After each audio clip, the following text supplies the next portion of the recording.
ഷാർജയിൽ ഭർത്താവിന്റെ ക്രൂര പീഡനത്തിനിരയായ അതുല്യ മരിച്ചതിന് പിന്നാലെ ആത്മഹത്യാ പോസ്റ്റ് ഫേസ്ബുക്കിൽ ഇട്ട് ഭർത്താവ് സതീഷ്. താനും ആത്മഹത്യയ്ക്ക് ശ്രമിച്ചിരുന്നതായി സതീഷ് ഏഷ്യാനെറ്റ് ന്യൂസിനോട് പറഞ്ഞു. ചേട്ടാ, ഞാൻ ഇവിടുന്ന് വെള്ളിയാഴ്ച ഡ്യൂട്ടിയും കഴിഞ്ഞ് വന്ന് ഇവിടെ വന്ന് കയറുമ്പോൾ അതുല്യ ശനിയാഴ്ച മുതൽ ഒരു കമ്പനിയിൽ ഷാർജയിൽ സഫാരി മാളിൽ പ്രൊമോട്ടറായിട്ട് പോകാൻ വേണ്ടി ജോലി കിട്ടി. ഞാൻ കഴിഞ്ഞ ആഴ്ച ബാത്റൂം വേണ്ടി കൈ വയ്യാൻ സമയത്ത് ഞങ്ങൾ പോയി ഇന്റർവ്യൂ എടുത്തു.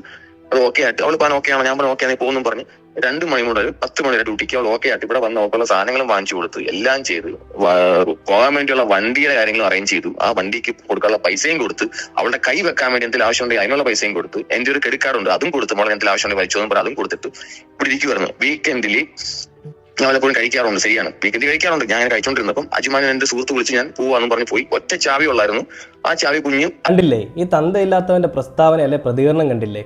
ചേട്ടാ, ഞാൻ അവൾക്ക് പണമെല്ലാം കൊടുത്തു, എൻ്റെ ക്രെഡിറ്റ് കാർഡും കൊടുത്ത്, കയ്യിൽ കാശ് വേണമെങ്കിൽ അതും വെച്ചോന്ന് പറഞ്ഞിട്ട് കാശും കൊടുത്ത് അവളെ ഒരു ഇന്റർവ്യൂവിന് വിട്ട് പുതിയ ജോലിക്ക് നീ പൊക്കോളാനെന്ന് പറഞ്ഞെന്ന്. എടാ, കാശാണോടാ മനുഷ്യന്റെ